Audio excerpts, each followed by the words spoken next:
Welcome. Baruch atah Adonai Eloheinu melech haolam asher kitshanu b'mitzvotav v'tzivanu la'asok b'divrei Torah. Amen. We're going to go back into here. And I hope you will see my screen in a second. How's that? All right. Ki tov, how good it was, right? Amar Rabbi Elazar, said Rabbi Elazar. By the way, this is so interesting, right? That the whole rabbinic tradition preserves all these names. I mean, they're literally hundreds and hundreds of names of various rabbis who are given attributions in this material, and I suspect that to claim this material, you'd have to remember, right, who these various statements are attributed to. That would be a benchmark of how well you remember and how well you know this material. Because ultimately it also, and there have been studies on it to show various outlooks and positions that are being recorded. At any rate, here. Afilu bishvil tzadik echad ulam nivra. Beautiful, amazing statement.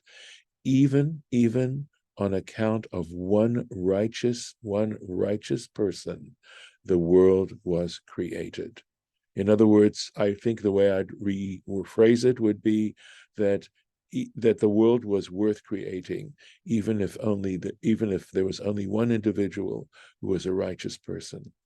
And of course, that in itself has a lot to be said about it, right? But we've talked a little bit before about this importance of righteousness. And I suspect one reason for statements such as this is because it's not easy being righteous. It's not. It's a very difficult challenge. And basically, this is saying that the challenge is worth it, that it's worth it, that trying to act as a righteous human being, basically, the world was created for your efforts. So, V'shene'emar, as it states, Vayar Elokim et haor kitov. God saw how good the light was, right? Or, so in other words, that the light was worth it for the creation of the world. Ve'ein tov ela tzadik. But in other words, so the light was created because of a righteous person, meaning essentially that the initial impulse to create the world, which you could say is that creation of light, came because God saw that there was a good person. So the word tov, the word good, refers to a righteous person. We can identify it. Shene'emar, as it states, Isaiah chapter 3, Imru Tzadik, say about the righteous person, Kitov, how good they are. And because you've got Kitov here and you've got Kitov here, we're making a connection between a Tzadik and the Or. So this is from Tractate Yoma, tractate that deals with Yom Kippur. Kaf Bet 22. Let's take a look at Kaf Bet. See what he says. Very interesting, right? Darish Kane, he is prompted to expound in this particular way, because when it comes to the rest of the days of the week here in this chapter, Ketiv, it only states Vayar Elohim Kitov, that it says God saw how good it was, Bistam. It doesn't say about a specific thing. It just says God saw how good it was. La'achal kol briyat hayom, after all the creation that took place on that day. The kan, but here in this particular instance, Ketiv Kitov biyichud ala or. But here it says it specifically about the light. It mentions the light being good. And for this reason, Darish al derech remes va'asmachta. And for this reason, He can expound by way of allusion and intimation. It's not, of course, it's a very suggestive, in other words, the suggestiveness of this connection. Ein tov el tzaddik. That when we talk about tov here, we're referring to a tzaddik, a righteous person. V'habi'ur hu al pi ha'agada, right? And further explanation is according to the Agadah, the legendary source, Shebidrasha Haba'ah, which is going to be mentioned in the very next drasha, in the very next drush, the very next interpretation, or Shebara HaKadosh Baruch Hu Bayom Rishon, with regards to the light that the Holy One, blessed be He, created on the first day. Adam Tzofeh, a person can look out, a human being could look out, umabit bo misof ha'olam v'ad sofo, and could see through that light from one end of the world to the other end of the world, which of course, again, screams out for some sort of interpretation. Is it talking about understanding? Is it talking about knowledge? What is it talking about? Wisdom? I'm not sure, right? And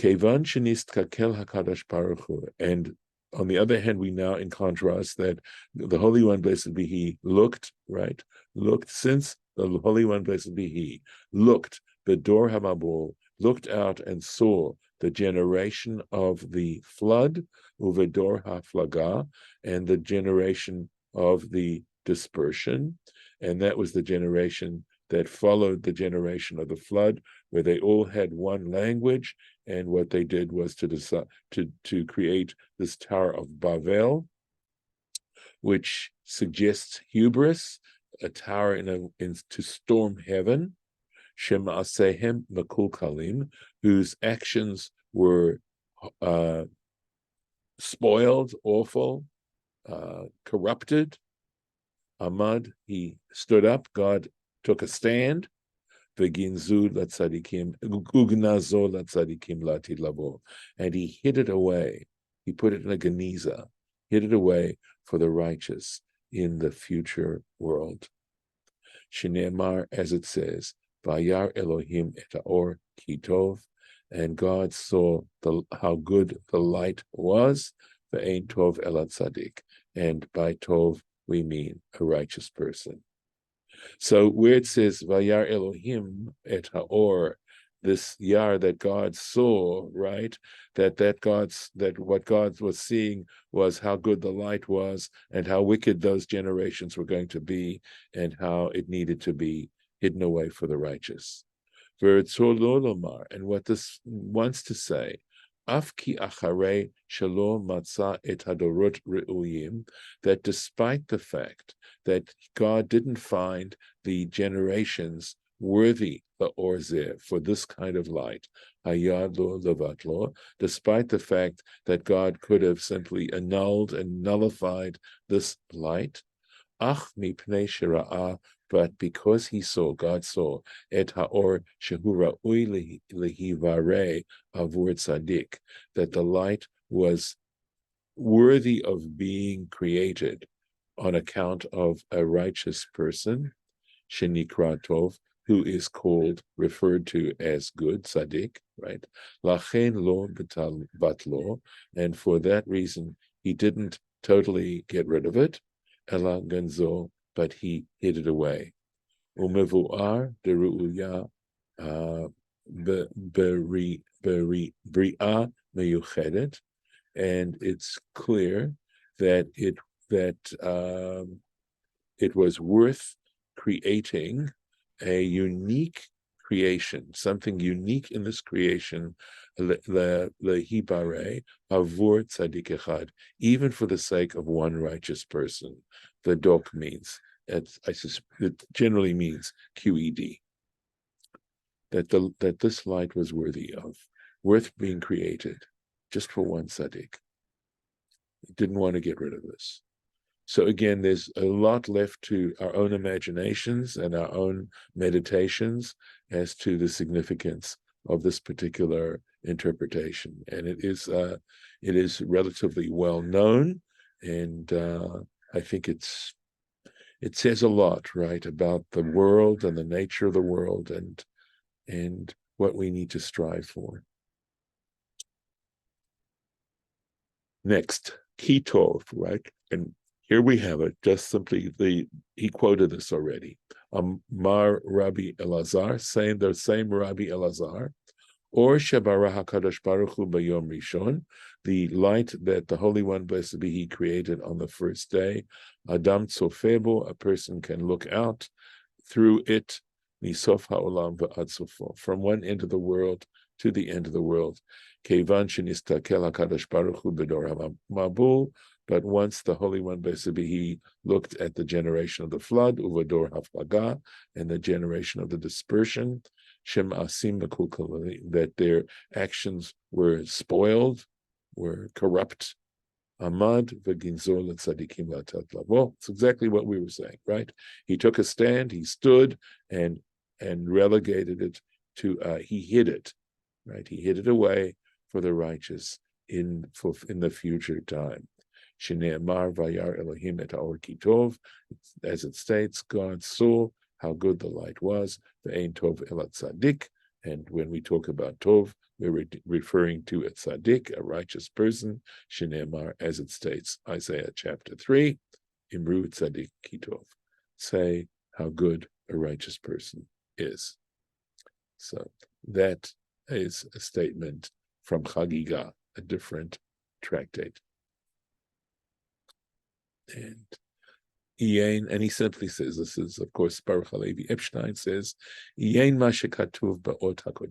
just check out what is written in the previous footnote, the Tam Hadiyuk, for the reason of this particular emphasis, this particular interpretation, the Pasuk Zeh, from this verse, and in explaining this generally, this particular drush, this particular interpretation. And we'll do one more. Kitov, how good it was. Amar Rabbi Yoshua ben Levi. So different. This happens to be one of my favorite people. Amar Rabbi Yoshua ben Levi, said Rabbi Joshua, son of Levi, Haro'eh tet b'chalom, a person who sees the letter tet in a dream. Siman yafelo. It's a very good sign. If you are dreaming and you see the letter tet, consider that a good omen. My Tama, what's the reason? Because the very first time there is a letter tet in the Torah, the letter tet starts the word tov. That's the first time you see the letter tet in the Torah. Shemi bereshit ad kitov, because from the word bereshit until the word kitov, lo katav tet, there is no other tet mentioned. So that's from Baba Kama, page 55a. Let's take a look. Kavanat uviur ha'inyan, the intention and an explanation of this whole matter. Bichlal is in general, sheyiftor lo ha'adam chalomo l'tovo, that it's very important to interpret, for a person to interpret their dream in a good way, to give a positive interpretation to a dream they have. Ya'an, and the reason, because ki kol ha'chalomot holchim achar ha'pitaron, because what's significant about any dream is how it's interpreted. And the dream is going to follow the interpretation. So how you choose, and of course it has to be an interpretation that works and that has some relevance to it, but nevertheless, it's about how that dream gets interpreted. There's some interesting material about a person who was able to interpret dreams positively and negatively, and things like that. But anyway, that's the point. Kemavu'ar b'Yerushalmi, as is explained in the Talmud Yerushalmi, b'Ma'asar Sheni, from Ma'asar Sheni, the second tide, is a tractate by that name. Perik Dala, chapter 4, Halacha Vav, halacha 6. Uvevavli brachot, and in the Babylonian Talmud, tractate brachot, nun hey, page 55b, halashon achar hapeh. However, it doesn't say achar hapitron, it says achar hapeh, after the mouth. In other words, whatever is spoken about that dream. V'hakavana, but the intention is achar hapitaron. What the Bavli means there is exactly the same thing, which means it's based on the interpretation. V'zehu einyan she'amru berachot nun vav, and this is exactly the matter that they're talking about in Tractate Brachot, page 56b. Sheharo'eh eze davar b'chalom, that someone who sees something in a dream, sheyesh lo netiyah letova u'lera'ah, which might be interpreted either positively or negatively, right, either for good or for bad, yitpos halashon hanoteh letova kodem, okay, he should hold on to the interpretation, the language that turns towards goodness, kodem shiyit kadmenu ra'ayon hapitron l'ra'ah, prior to any idea, any thought he has of explaining this dream in a negative way. Hang on to the first one as quick as you can. Think of a positive interpretation. And if he does that, it will in fact come true the way he explained it positively. So, for example, someone who sees a river in his dream, Yashkim gets up early, should get up early, Vayomar hapasuk, and he should say the verse, Hineni note eleha kenahar shalom. Behold, I lean towards her like a river of peace. Kodem sheikdimenu mi pasuk, before a pasuk acher, a different verse, he thinks of a different verse, first thing, right before that, ki yavo kenahar tsar, that it should, this is the verse, it comes like a narrow river, I assume. Okay, unless it means like a tsar, right? An adversary should come like a river. V'harbe dugmaot kaile, and there are lots of other examples. Ien lamata, he says, see below, Parsha Toldot, the Parsha of Toldot, and then verses 26 and Yud Tet, I think this is chapter 26, verse 19. Verosh Perik Miketz, Mem Aleph, so the beginning of Parsha Miketz, chapter 41, Yud Gimel Yud Daled, and that's of course about Joseph telling his dreams to his brothers. V'hachinami, and here too, hakavana yiftorlo, he should explain it, shehatet, that the letter tet, moreh letova, it inclines towards goodness, it teaches about goodness, mipnei, and so why is he saying this? Mipnei sheba'a rishona b'torah b'milat tov, because it comes, the first time this tet appears in the Torah, it's starting the word tov, aval ena kavana, but understand, it's not just because the hatet kalul b'milat tov. It isn't, the intention isn't because tet is included in the word tov. Because, yan ki, because lo matzeh, on the other side of this, maninu etatet, we could also count the tet, gam b'milot she'enan me'ulot. There are words that are not so superior that begin with the letter tet. Okay, so it's got to do not just simply that the tet starts the word tov. Okay, I'm trying to understand the point he's trying to make here. Okay, but I think the point is that the very first time the tet appears, it's in the word tov, that's the point, right? So he gives examples where tet begins a word that isn't so good, like tate, to sweep away, tevi'ah, to be drowned, tumah, impurity, taraf, torn or ripped, ukodome, and similar examples to this. So interesting little piece about dream interpretation. And Vayavdel, and he divided, right? He divided between the light and the darkness. Darash Rabbi Zahira, Berei de Rabbi Abahu. He says, so Rabbi Zahira, the son of Rabbi Abahu, he made this interpretation.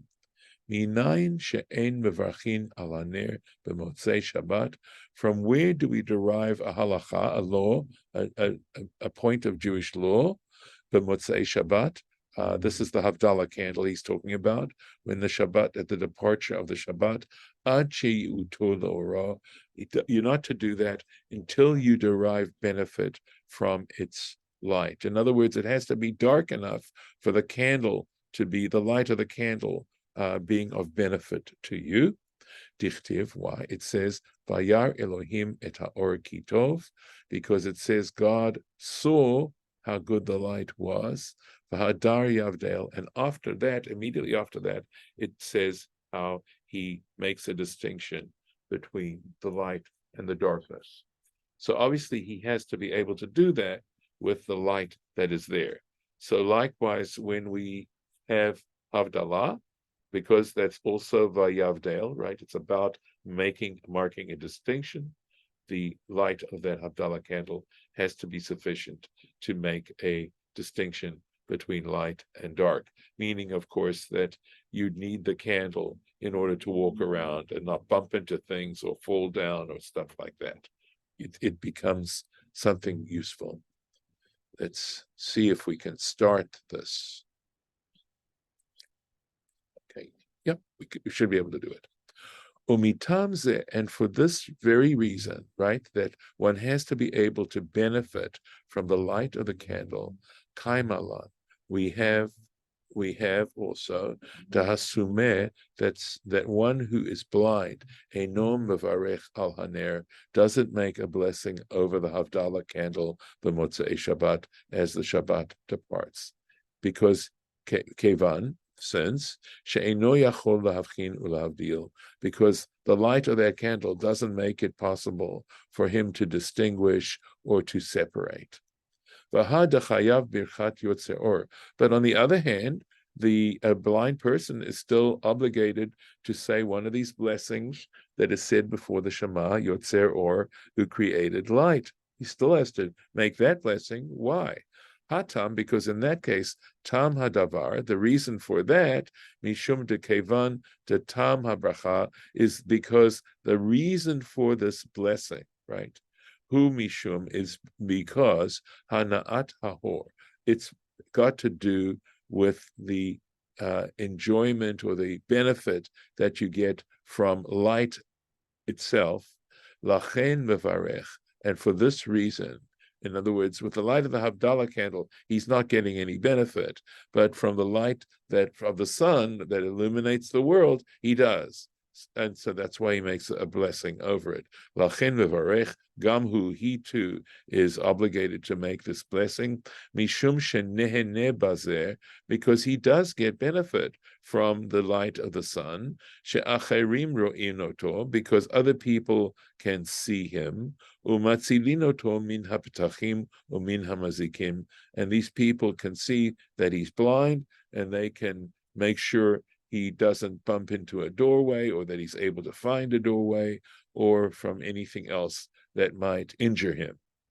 Kan, so that doesn't apply to the Havdalah candle.